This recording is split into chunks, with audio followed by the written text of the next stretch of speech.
धर्म का जीवन यही वो कामना मेरी।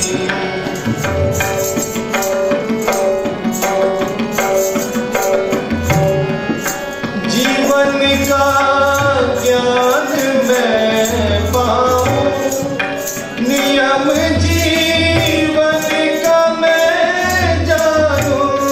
जीवन का ज्ञान मैं पाऊं, नियम जीवन का मैं जानूं।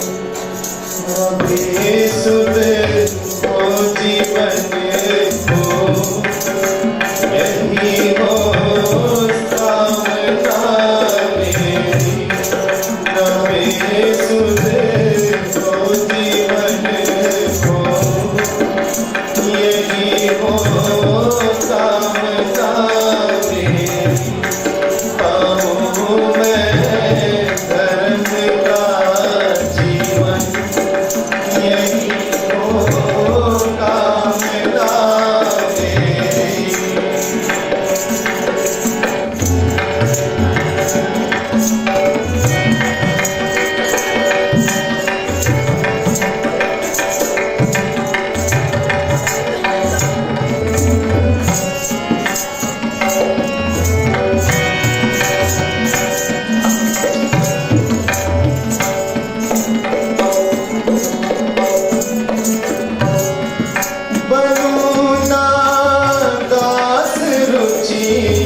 चूँकि समय फिर ज़्यादा हो जाएगा तो हम और भी लोग उनके विषय में बताएंगे, अपना सम्मान प्रदर्शन करेंगे।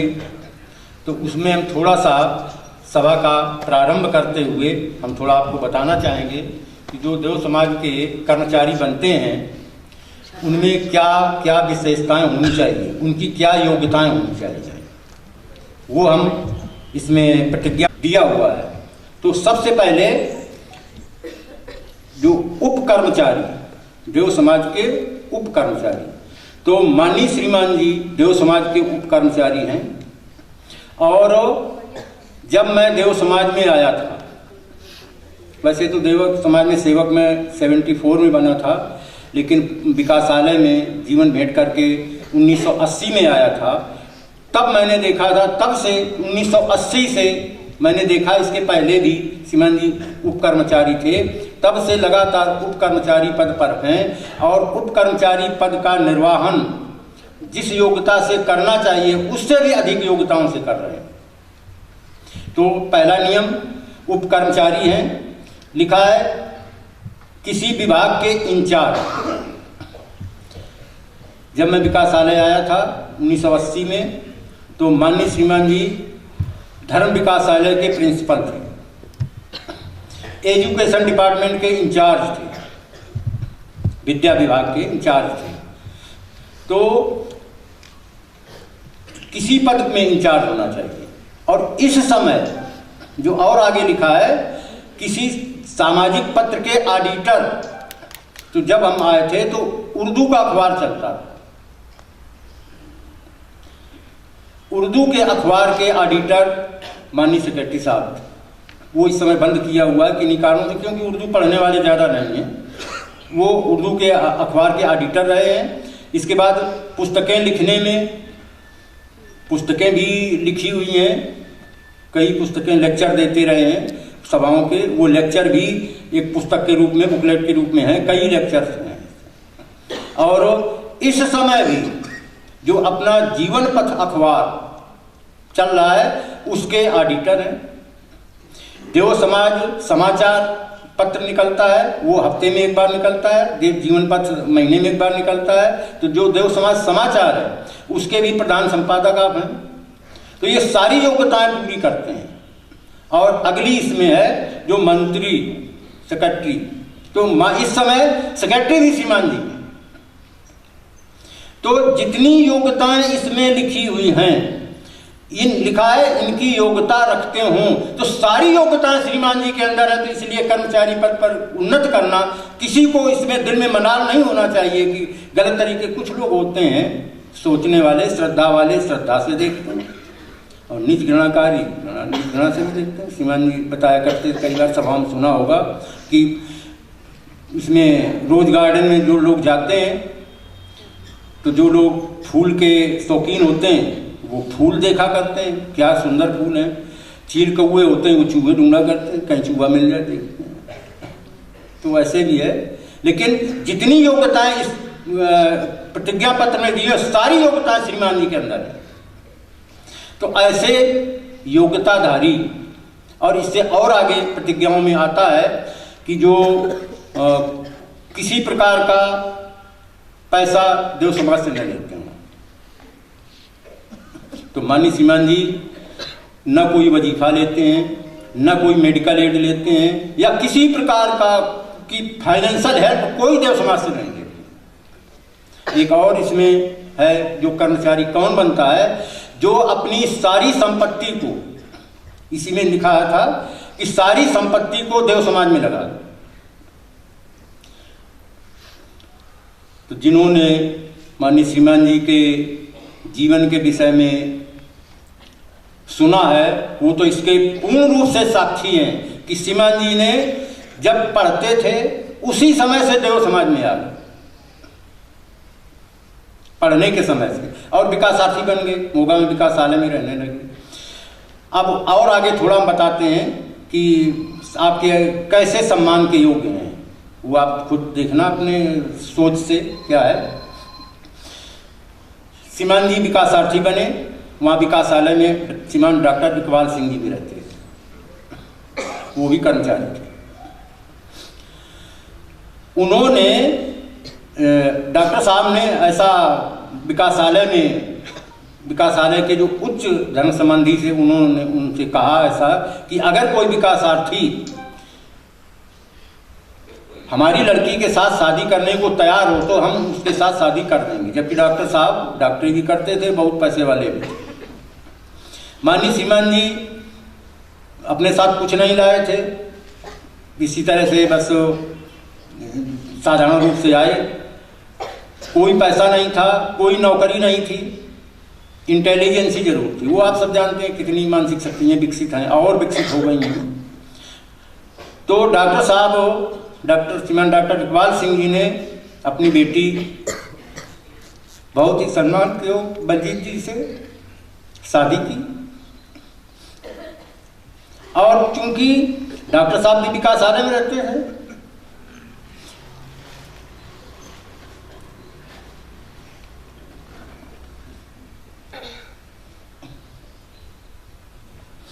सम्मान के बलजीत बहन जी विकासालय में ही रहते थे।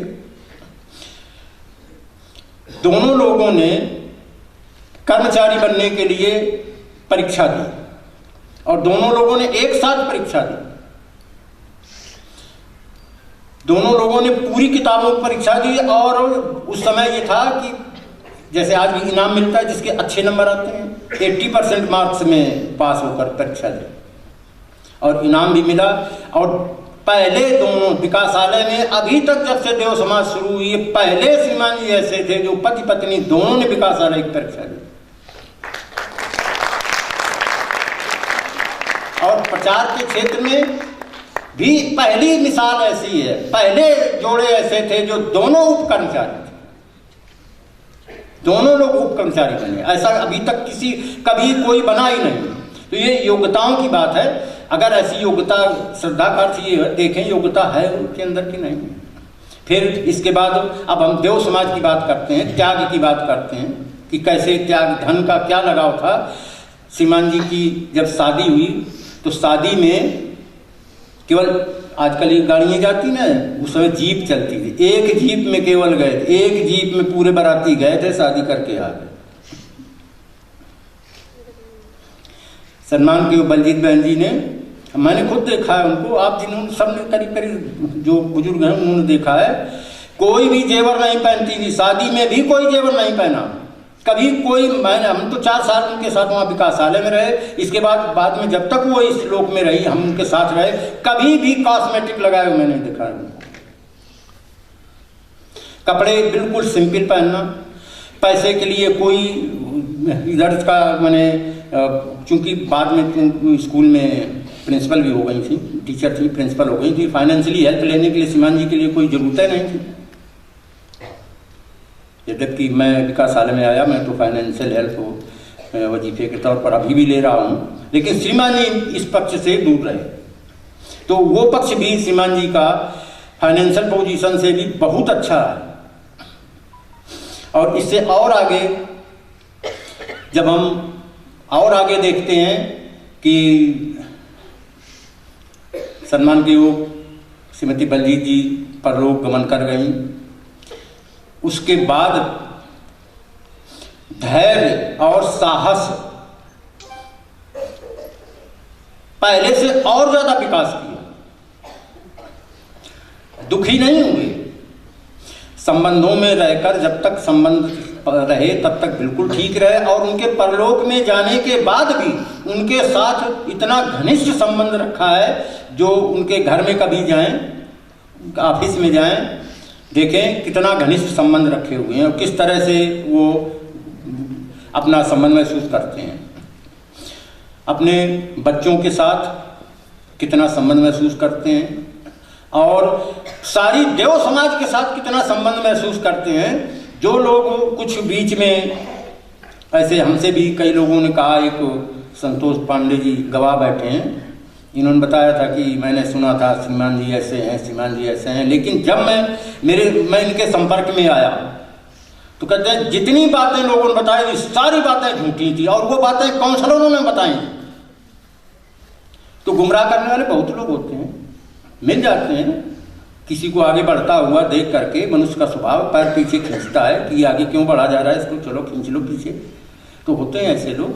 लेकिन जो भी उनके संपर्क में आया, एक और मैं आपको बताना चाहूँगा कि मैं अकबरपुर में रहता हूँ इस समय, तो अकबरपुर में देव समाज स्कूल भी है, वहाँ एक पहले मैनेजर बनाए गए, तो उनको किसी कारण से हटाया गया, तो वो वहाँ पैर जमा कर बैठ गए, अंगद का पैर रख के बैठ गए कि मैं यहाँ से नहीं जाऊँगा। मुकदमे भी कर दिए, सारा कुछ कर दिया, कई लाख रुपए देव समाज को बर्बाद कर दिए, क्योंकि वो जो उनको पैसा बर्बाद करते हैं सारा देव समाज करते हैं, दान लेकर के देव समाज के नाम पर।